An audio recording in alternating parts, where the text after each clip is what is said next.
Minister May. Without further ado, I give the floor to the President.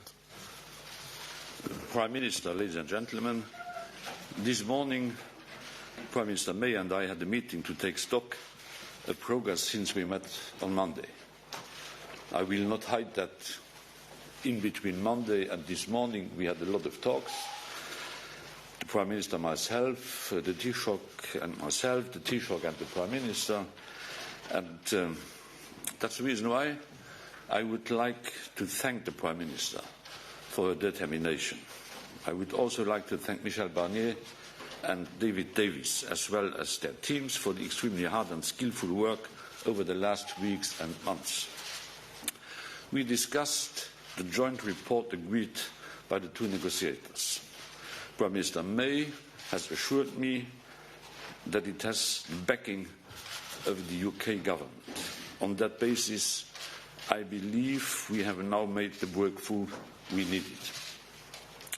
Today's result is, of course, a compromise. It is the result of a long and intense discussion between the Commission negotiators and those of the UK. As in any negotiation, both sides had to listen to each other, adjust their position, and show a willingness to compromise. This was a difficult negotiation for the European Union as well as for the United Kingdom. On last Wednesday, the College of Commissioners gave me a mandate to conclude the negotiation of the joint report, and it had to be concluded today, not next week. Today, because next week we'll have the European Council, and in order to allow our partners to prepare in the best way possible the meeting of the European Council, we had to make the deal today. On the basis of the mandate which was given to me by the European Council, the Commission has just formally decided to recommend to the European Council that sufficient progress has now been made on the strict terms of the divorce. Es wurden genügend Fortschritte erzielt, damit wir jetzt in die zweite Phase der Verhandlungen eintreten können. Nous avons pu faire les progrès suffisants pour que désormais nous puissions entrer en deuxième phase de la négociation entre le Royaume-Uni et l'Union européenne à 27. The decision on sufficient progress will be in the hands of the 27 heads of state or government. I'm hopeful, confident, sure that they will share our appraisal and allow us to move on the next phase of the negotiations. Last Monday, I also met with the European Parliament representatives. From the start of this process, cooperation between the European Parliament and the Commission has been close and our position closely aligned. These negotiations can only be successful if we take an inclusive approach. That's exactly what we did. Without going into all the detail, allow me to touch on what today's agreements mean in practice. Later on today, after 9:30, my friend Michel Barnier will be available to explain all the details of the agreement we reached today. A few remarks on citizens' rights. First, in this negotiation, citizens have always come first. It has been a great importance for the Commission to make sure that EU citizens in the UK will be protected after the UK leaves the European Union. EU citizens have made important life choices on the assumption that the United Kingdom was a member of the European Union. Brexit created great uncertainty for those citizens and for their families. Today, we bring back the certainty. The Commission's negotiators have made sure that the choices made by the EU citizens living in the UK will be protected. We have made sure that their rights will remain the same after the UK has left the European Union. This is in particular the case for EU citizens' right to live, work and study, EU citizens' right to family reunification, the protection of the right of EU citizen children and the right to healthcare, pensions and other social security benefits. We have made sure that the administrative procedures will be cheap and will be simple. This is an issue for which the Commission will pay particular attention when drafting the withdrawal agreement. The same goes for UK citizens living in the EU 27. On the settling of accounts, the Prime Minister said in her remarkable Florence speech that the United Kingdom would honour its commitments, including beyond 2020. This was a detailed line-by-line process, but she has been as good as her word.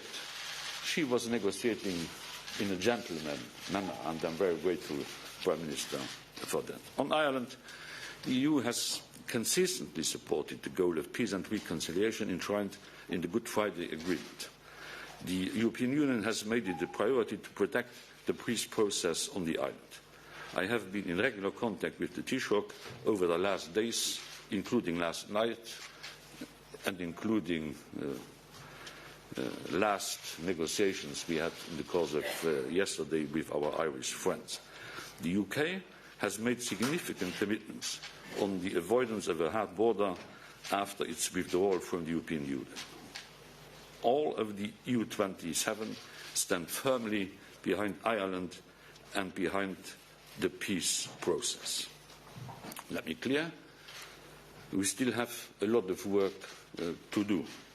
The joint report is not the withdrawal agreement. That agreement still needs to be drafted by the negotiators on the basis we have agreed yesterday and today, and then approved by the Council and ratified by the UK Parliament and the European Parliament. 534 days ago, the British people voted to leave the European Union. 2014, 9 days ago, the United Kingdom notified its intention to leave the European Union. And in 477 days, the United Kingdom will do just that. I will always be sad about this development.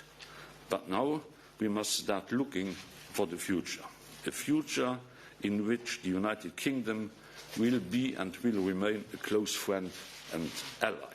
The Prime Minister and I discussed the need for a transitional period, and we dedicated much of our meeting to our joint vision of a deep and close partnership.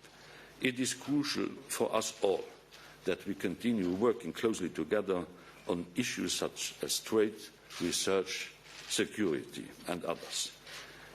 We will take things one step at a time, starting with next week's European Council. But today, I'm hopeful that we are now all moving towards the second phase of these challenging negotiations. And we can do this jointly on the basis of trust, renewed trust, determination, and with the perspective of a renewed friendship. Thank you. Prime Minister, please. Thank you. Well, thank you, Jean-Claude. We've been working extremely hard this week, and as you've all seen, it hasn't been easy for either side. When we met on Monday, we said a deal was within reach. What we have arrived at today represents a significant improvement, and I'm grateful to the negotiating teams, led by David Davis and Michel Barnier, for their efforts. Getting to this point has required give and take on both sides, and I believe that the joint report being published is in the best interests of the whole of the UK. I very much welcome the prospect of moving ahead to the next phase, to talk about trade and security, and to discuss the positive and ambitious future relationship that is in all of our interests. I've consistently said that we want to build a deep and special partnership with the EU as we implement the decision of the British people to leave at the end of March 2019. Doing so will provide clarity and certainty for businesses in the UK and the EU, and crucially for all our citizens. The deal we've struck will guarantee the rights of more than 3 million EU citizens living in the UK and of 1 million UK citizens living in the EU. EU citizens living in the UK will have their rights enshrined in UK law and enforced by British courts. they will be able to go on living their lives as before. I was clear in Florence that we're a country that honours our obligations. After some tough conversations, we've now agreed a settlement that is fair to the British taxpayer. It means that in future we will be able to invest more in our priorities at home, such as housing, schools and the NHS. In Northern Ireland, we will guarantee there will be no hard border, and we will uphold the Belfast Agreement. And in doing so, we will continue to preserve the constitutional and economic integrity of the United Kingdom. We have taken time this week to strengthen and clarify this part of the agreement, following discussions with unionists in Northern Ireland and across the UK. The Taoiseach, Leo Varadkar, and I spoke yesterday, and we've both committed that there should be no barriers, either north-south or east-west, and I believe this agreement delivers that. To underline the importance of these principles, I'm writing today to the people of Northern Ireland to set out our approach. Millions of jobs depend on the future trading relationship we will determine, and I'm optimistic about the discussions ahead. But in the meantime, reaching this agreement now ensures that businesses will be able to make investment decisions based on an implementation period that offers welcome certainty. I will be seeing President Tusk shortly, and I look forward to the publication of his guidelines. I also look forward to next week's European Council meeting, where I hope and expect we will be able to get the endorsement of the 27 to what is a hard-won agreement in all our interests. Thank you. We have time for some questions. Let me start with Jurek. Jurek Kuszkiewicz from the newspaper Le Soir here in Brussels. Prime Minister, this was a difficult negotiation, like you just said, very challenging, like the President said, but it's just the beginning, the first stage, and it's just the beginning of a very long and complex negotiation, and it was already very difficult. Did ever the question come to your mind that maybe, after all, this whole Brexit affair is a very bad idea for any second? Thank you. In 2016, the British people were given, in a referendum, the opportunity to choose whether to stay in the European Union or not. Parliament was united across all parties in Parliament.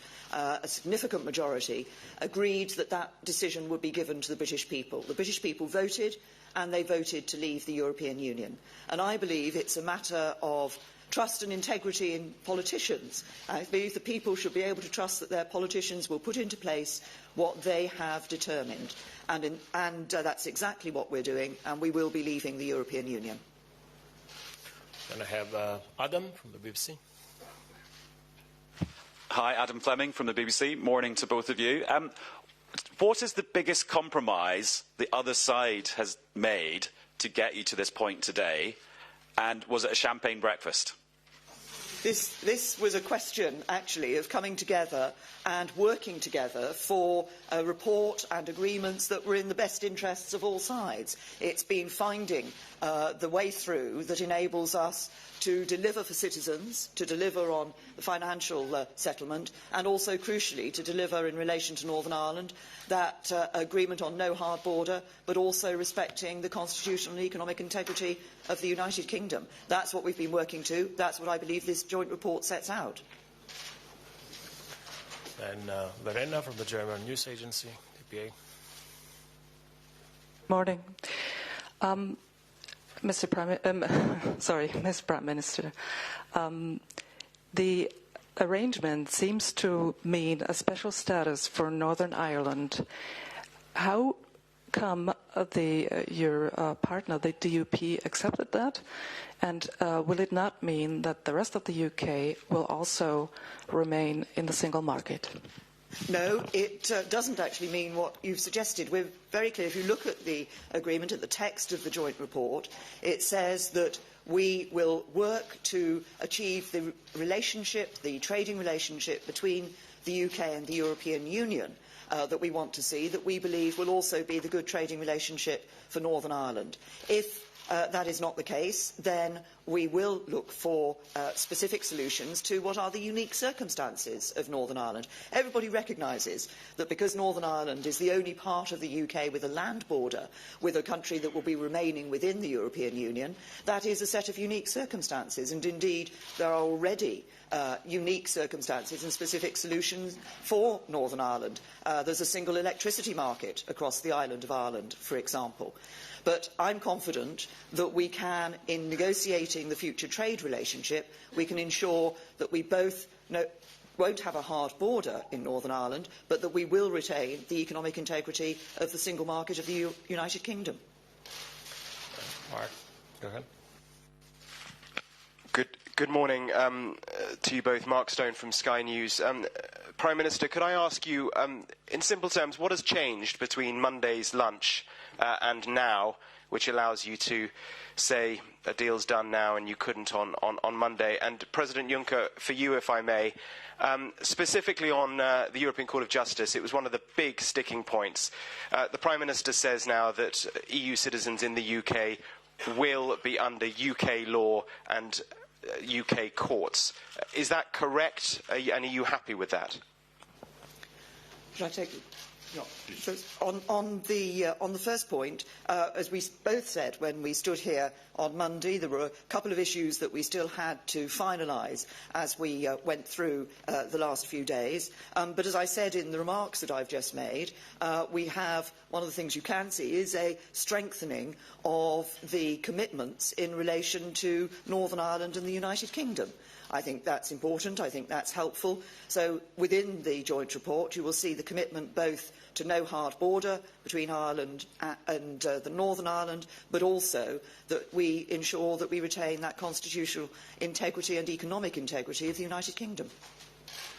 For EU citizens, the European Court of Justice will still be competent. Michel Barnier will explain you later on in detail what this is about, because it would take too much time to explain this in detail.